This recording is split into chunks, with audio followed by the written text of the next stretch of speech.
नमस्कार। मैं कमलेश कबीर आपका एक बार फिर स्वागत करता हूं इस नए एपिसोड में। आज के इस एपिसोड में एक बार फिर हम बात करने वाले हैं आम आदमी पार्टी की अरविंद केजरीवाल की। अरविंद केजरीवाल की आपने देखा होगा, जब से अभिषेक मनु सिंघवी ने मोर्चा संभाला है उसके बाद से आम आदमी पार्टी के अच्छे दिन शुरू हो गए। और ऐसा इसलिए क्योंकि एक के बाद एक जिस तरीके से आम आदमी पार्टी के नेता जेल के अंदर जा रहे थे, ठीक उसी प्रकार अब एक के बाद एक जो है वो लीडर वापस बाहर निकल रहे हैं। अब इसको हम कुछ भी कह सकते हैं, चाहे वो सुप्रीम कोर्ट की मेहरबानी कहें, चाहे अभिषेक मनु सिंघवी की जो है वो अंदर तक जान पहचान, कुछ भी हम इसका नाम दे सकते हैं। लेकिन सबसे बड़ी बात यह है कि जिस तरीके से जिस टिप्पणी के साथ में सुप्रीम कोर्ट जमानत दे रहा है, वह जरूर जो है वो चिंता का विषय बनी हुई है। और मैं ऐसा क्यों कह रहा हूं, उस पे आऊं उससे पहले आज की बड़ी खबर बता देता हूं। आज की दो बड़ी खबर आम आदमी पार्टी को मिली। हालांकि वैसे तो तीन खबरें हैं, लेकिन दो अच्छी न्यूज़।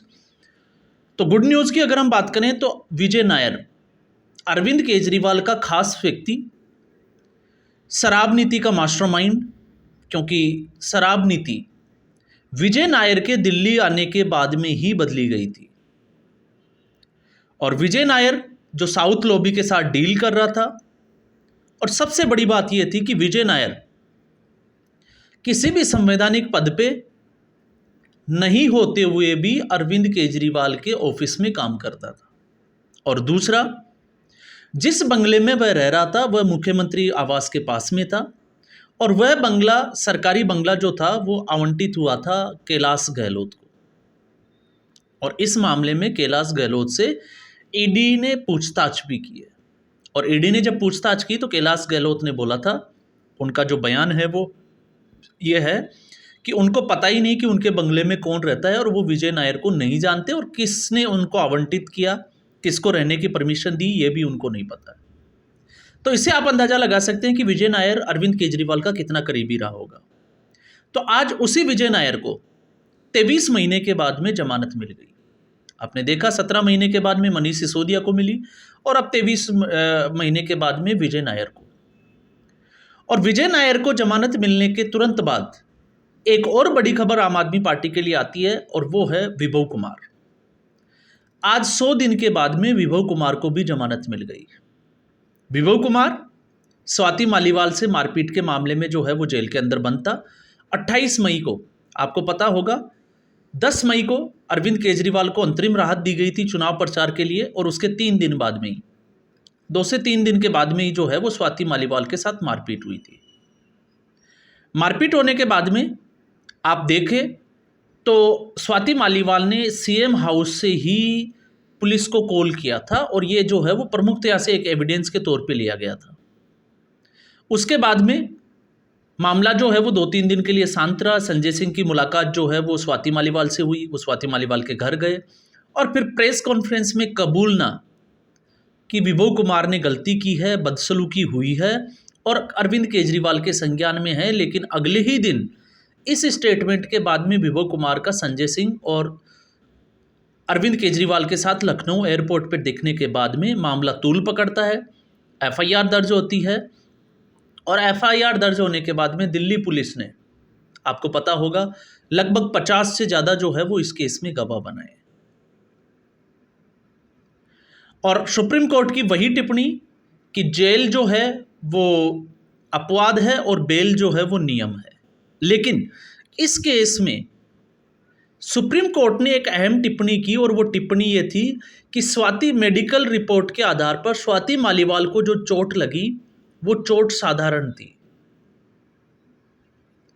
अब मुझे नहीं पता कि सुप्रीम कोर्ट की इस टिप्पणी के क्या मायने हैं, सुप्रीम कोर्ट इस पर क्या सोचता है। लेकिन सबसे बड़ी बात यह है कि स्वाति मालीवाल एक महिला है, एक पुरुष नहीं है।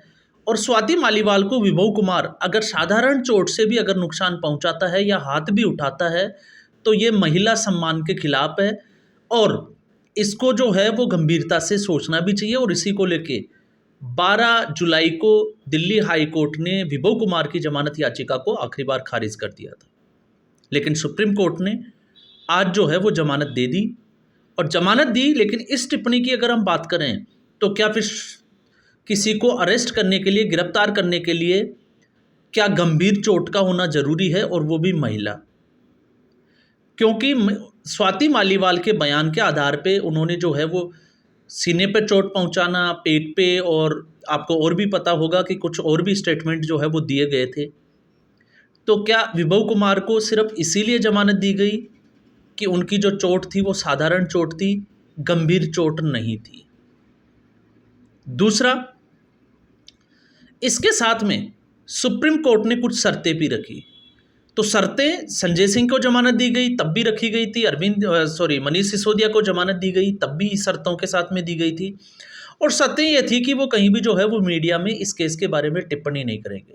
लेकिन जैसे ही जमानत मिलती है, बाहर जो है वो ढोल नगाड़ों के साथ जो है वो जश्न मनाया जाता है, और सत्य की जीत, क्योंकि जमानत सत्य नहीं हो सकता, मुकदमे से बरी होना जो है वो इस केस में सत्य हो सकता है, लेकिन फिर भी एक जो है वो नैरेटिव तैयार किया जाता है, प्रोपेगेंडा तैयार किया जाता है। अब यहाँ से ईडी, सीबीआई हो या फिर दिल्ली पुलिस हो, सबकी मुसीबत यही है कि अगर दिल्ली पुलिस, ईडी और सीबीआई अरेस्ट करे तो करे किसको, और फिर अरेस्ट किसी को गिरफ्तार करने के लिए मापदंड क्या होने चाहिए, ये भी जो है वो तय होना बहुत जरूरी है। और वो ऐसा इसलिए क्योंकि ईडी और सीबीआई के केस में हमने देखा कि ट्रायल में जो है वो देरी की गई, और इसमें भी सुप्रीम कोर्ट ने टिप्पणी की कि विभव कुमार के केस में जो है वो 50 से ज़्यादा गवाह है, और ऐसे में अगर उनके बयान दर्ज कराएंगे तो ये मामला जो है वो अंडर ट्रायल जो है वो लंबा चलेगा, इसलिए विभव कुमार को जमानत दी जाती है। विभव कुमार सीएम हाउस नहीं जा सकते। इसके अलावा आपको पता होगा कुछ पाबंदियां जरूर लगाई है, लेकिन उन पाबंदियों के मायने क्या है आपको पता ही होगा, क्योंकि संजय सिंह और मनीष सिसोदिया बाहर आने के बाद में ऐसी बहुत सी टिप्पणी कर चुके हैं, लेकिन क्या उसके बाद में कोर्ट ने कभी स्वतः संज्ञान लिया? तो ऐसा तो जो है वो अभी तक देखने को नहीं मिला। तो यहाँ से आम आदमी पार्टी के लिए अब जो है वो अच्छी खबरें आना शुरू हो गई है। हालांकि एक बुरी खबर जिसका हम जिक्र और करना चाह रहे थे, और बुरी खबर यह थी कि 5 घंटे की पूछताछ के बाद में ईडी ने, आपको पता होगा, विधायक अमानतुल्लाह खान को गिरफ्तार कर लिया। अमानतुल्लाह खान जो है वो वक्फ बोर्ड की जो प्रॉपर्टी थी उसमें घोटाले के जो है वो आरोपी बने हुए हैं। लगातार उनके पास जो है वो जांच चल रही थी और आज उनको गिरफ्तार कर लिया गया। तो आम आदमी पार्टी का अगर नेचर और कैरेक्टर की बात करें तो एक के बाद एक नेता जो है वो अंदर भी जा रहे हैं, लेकिन सुप्रीम कोर्ट की मेहरबानी के बाद में अभी हमने देखा कि निचली अदालतें, हाई कोर्ट तक जो है वो आम आदमी पार्टी और अरविंद केजरीवाल दोनों के लिए मुसीबत बने हुए हैं। लेकिन इसके ऊपर अगर हम सुप्रीम कोर्ट की बात करते हैं तो सुप्रीम कोर्ट कुछ, जिसको हम कहते हैं कि एक लिमिट से थोड़ा ज़्यादा जो है वो मेहरबान है। अब उसके पीछे कारण कुछ भी हो सकते हैं, लेकिन सुप्रीम कोर्ट और माननीय न्यायाधीश का जो फैसला होता है वो सर्वमान्य होता है, तो उसमें जो है वो कोई कुछ भी नहीं कर सकता। लेकिन इससे एक बात जो है वो तय जरूर हो जाती है, समझ में जरूर आ जाती है कि जिस तरीके से आम आदमी पार्टी जो है वो भारतीय जनता पार्टी के ऊपर आरोप लगाती है, तो वो सारे आरोप जो है वो निराधार हो जाते हैं। विपक्ष लगातार जो है वो हमलावर होता है कि लोकतंत्र की हत्या हो रही है, सारी एजेंसियों के ऊपर, सबके ऊपर जो है वो डेमोक्रेसी रही नहीं, नरेंद्र मोदी ने कब्जा कर रखा है। तो फिर नरेंद्र मोदी अगर ऐसा कर रहे हैं तो फिर सुप्रीम कोर्ट से जमानत कैसे मिल जाती है? तो इसका मतलब भारतीय जनता पार्टी जो है वो अभी भी ऐसा कुछ करने में जो है वो नाकाम है। एजेंसियों को भी सोचना होगा कि आने वाले समय में अगर किसी को, अगर भ्रष्टाचार के अगर किसी के ऊपर आरोप लगे हैं तो उसको गिरफ्तार करने से पहले 100 बार सोचना पड़ेगा कि उसको गिरफ्तार करेंगे तो उसका आधार क्या होगा, क्योंकि गिरफ्तार तो कर लिया जाएगा लेकिन कुछ ही दिनों में वह व्यक्ति वापस से जो है वो बाहर आ जाएगा, और बाहर आने के बाद में फिर वही अपनी प्रक्रिया से भ्रष्टाचार वापस शुरू हो जाएगा। तो भ्रष्टाचार का खेल अब लग रहा है कि भ्रष्टाचार का खेल जो है वो चलता रहेगा। जनता को गुमराह करने का, बेवकूफ़ बनाने का ये खेल जो है राजनेता करते रहेंगे।